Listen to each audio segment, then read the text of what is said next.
Shalom family, how are you guys doing today? I pray all is well. Family, as someone I'm the firstborn in my family. And I grew up not having a mother and father that were married. And last year, my father ended up separating with his wife, and my mother separated with her spouse a few years prior to that because of incarceration. And so family, to me, a stable, consistent, and loyal and firm marriage is very important to me. Not only because Yahuwah tells me that, but because I know what it felt like growing up with children who saw me as different because they had a mommy and daddy that were married and I did not. So a sister reached out to me who is going through something with her spouse, and as loyal brethren, we need to be able to bear each other's burdens even if we are not going through those things ourselves, because we don't know when we will go through something, and our heart must be positioned to be able to humble ourselves, to have a heart that's understanding and a heart that loves beyond measure, so that we can reciprocate to those that are in need the way we would want them to reciprocate towards us. So I have a few verses here that will help inspire and to also bring into remembrance to anyone who needs to remember that Yahuwah will give you your breakthrough and what you need in this hour. And if it has to do with marital issues, contemplating leaving, contemplating staying, whatever it is, this is going to be the video for you. So let's begin. We have Psalms 37 verse 4. And it says, "Delight yourself in Yahuwah, and he will give you the desires of your heart." We have Philippians 4:19.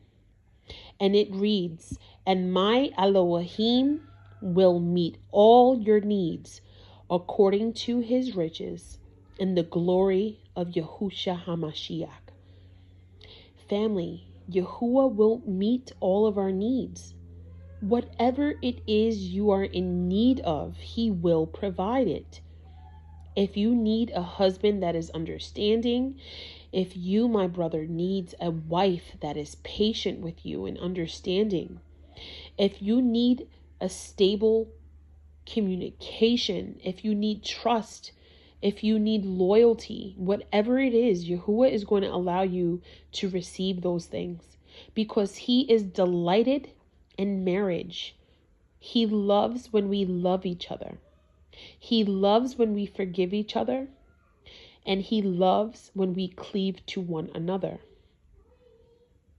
Yahuwah will allow you to know that whatever it is you need, if you ask in the name of Yahushua HaMashiach, you will receive it. We have Proverbs 16:3, and it reads, "Commit yourself to Yahuwah, and your plans will be established."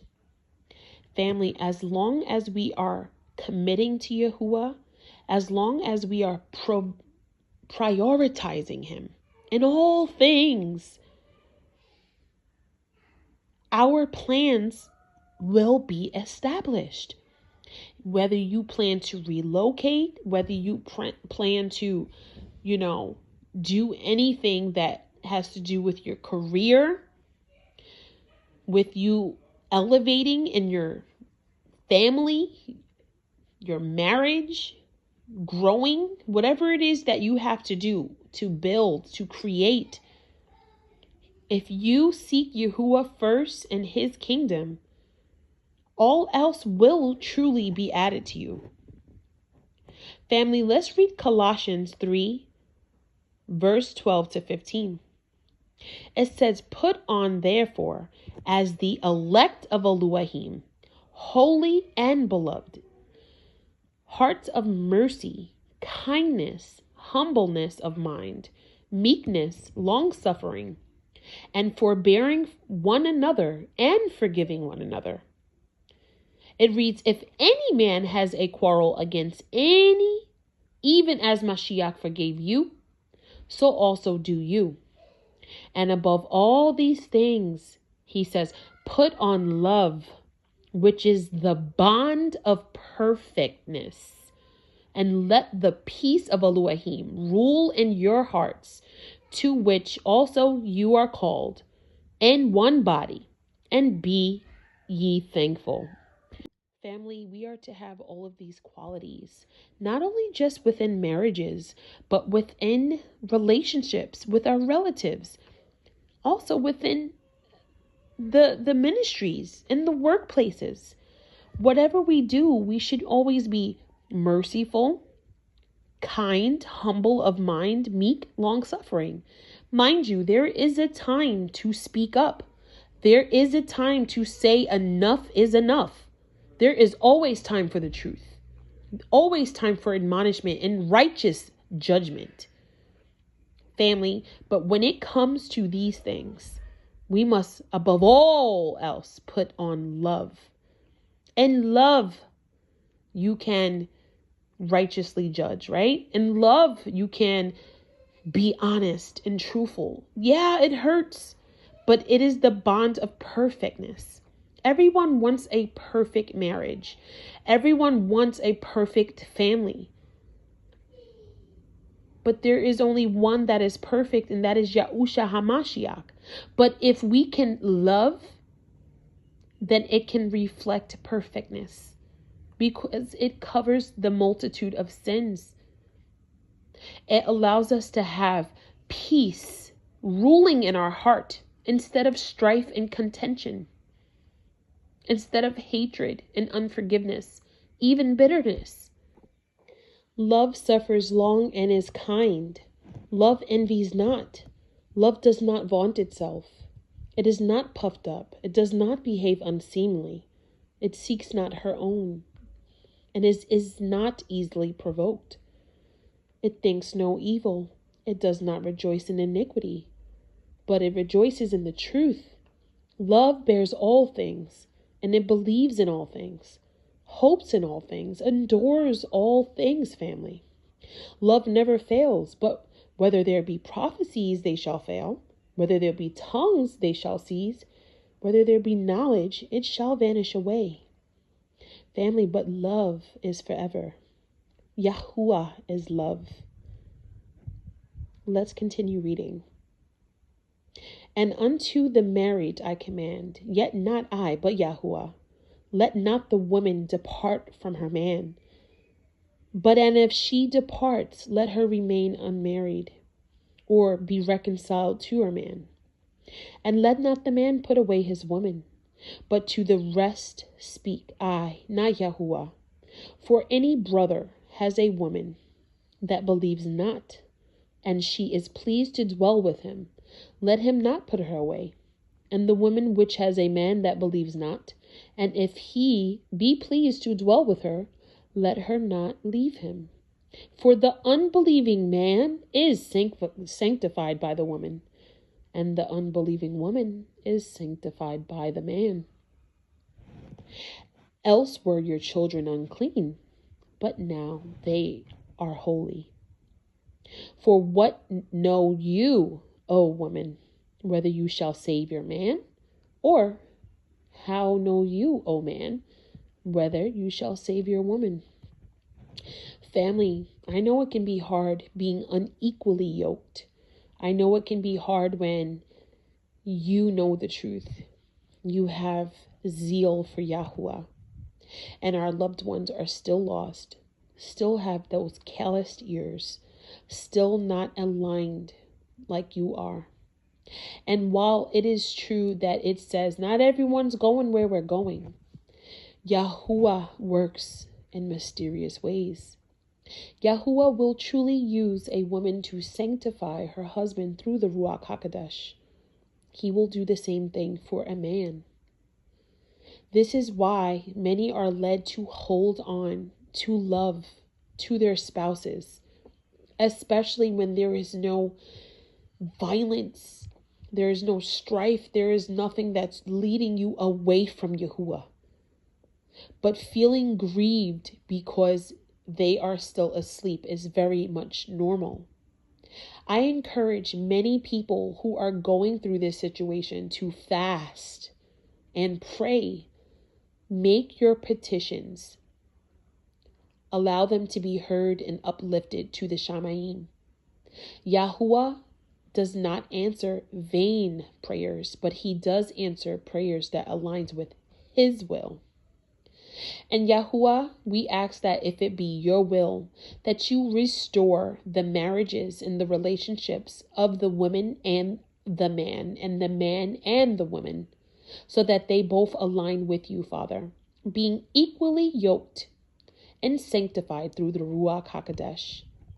Father, strengthen anybody who will be fasting and praying for their breakthrough. In Yahusha's holy and mighty name, we Palal. So be it. Family, we have some more verses to read. Let's check out Colossians 3:18 and 19. It says, women, submit yourselves unto your own men, as it is fit in Yahuwah. Men, love your women, and be not bitter against them. Family, a lot of people can hold grudges. A lot of people can have these personalities and these ways in which it seems like they are for everyone. If you are going through something like that, please make your prayers known to Yahuwah. Don't get equal. Don't retaliate. Don't cry, but express yourselves. The scriptures remind us that women and men are to be joined together. They are one flesh. And so if somebody is not doing right by the other, we should make our voices heard. A righteous judgment is not a sin. We have to make sure that we are not looking inwardly at ourselves very lowly. It's important to remember that your organs, your body reacts to your thoughts and your ways and what your mind and your heart feel or think. So when knowing that, we have to be careful of what we say or think against our spouses as well. Because as a married man or woman, if you think indifferently against your spouse with hatred or with any other unclean thought, then you have to realize that you are only hurting yourselves. Let's continue reading. It says, submitting yourselves to one another in the fear of Elohim. Women, submit yourselves to your own men, as unto Yahuwah. For the man is the head of the woman, even as Mashiach is the head of the called out assembly, and he is the savior of the body. Therefore, as the called out assembly is subject unto Mashiach, so let the women be to their own men in everything. Men, love your women, even as Mashiach has also loved the called out assembly, and gave himself for it, that he might sanctify and cleanse it with the washing of the water by the word, that he might present it to himself a glorious called out assembly, not having spot or wrinkle or any such thing, but that it should be holy and without blemish. So ought men to love their women as their own bodies. He that loves his woman loves himself. For no man ever yet hated his own flesh, but nourishes and cherishes it, even as Yahuwah, the called out assembly. For we are members of his body, of his flesh, and of his bones. And that was Ephesians 5:26-30. Family, as I was reading this, it was such a beautiful thing hearing that we can be washed by the word of the Most High Yahuwah. Family, if you are going through issues with your relationships or with your families, you have to purge and fast. And one way to make sure that you are cleansed is spiritually cleansed. Meditate on the word day and night so that it washes you. If there is anything unclean in you, allow the word to wash you. The word is sharper than a two-edged sword. Allow it to strip and cut away anything that is not of Yahuwah. If it be you, your spouse, allow that to happen, family. Don't be afraid of having the word circumcise or pruning away anything that should not belong. For this cause shall man leave his father and mother, and shall be joined unto his woman, and they shall be one flesh. This is a great mystery, but I speak concerning Mashiach and the called out assembly. Family, we have to understand that we are meant to cleave together, not live separately, not be apart. It is healthy to have your wilderness, your healing set apart time with Yahuwah. Very much. Just like it is important to do that away from your own children. Because your intimacy with Yahuwah is first and foremost. But preceding that, please understand that you should be cleaving with your spouse. And wherever there is an issue or a circumstance, make sure that you take care of it by seeking Yahuwah. Not seeking man, but seeking Yahuwah. Confiding in only who he leads you to confide in. Because the devil, that adversary, is like a roaring lion, seeking who he will devour. And we know that he does not like families or marriages. This is why he promotes sexual immorality. And men fall very much big victim to that, preceding the woman. And so we need to make sure that we are avoiding anything that can put a thorn or a foothold in our relationships or marriages, because it can hurt and affect us deeper than you know. Matthew 6:16-18 says, when you fast, don't be like the hypocrites with sad faces, for they disfigure their faces that they may be seen by men to be fasting. Remember that while you fast for your breakthrough, for your marriage, for your love, for your future, to do it in private. And what's done in private, Yahuwah will reward openly. Peace and blessings and restoration for you, for your family, for your marriage, for your love, for the sake of the Most High Yahuwah and Yahusha HaMashiach. Shalom.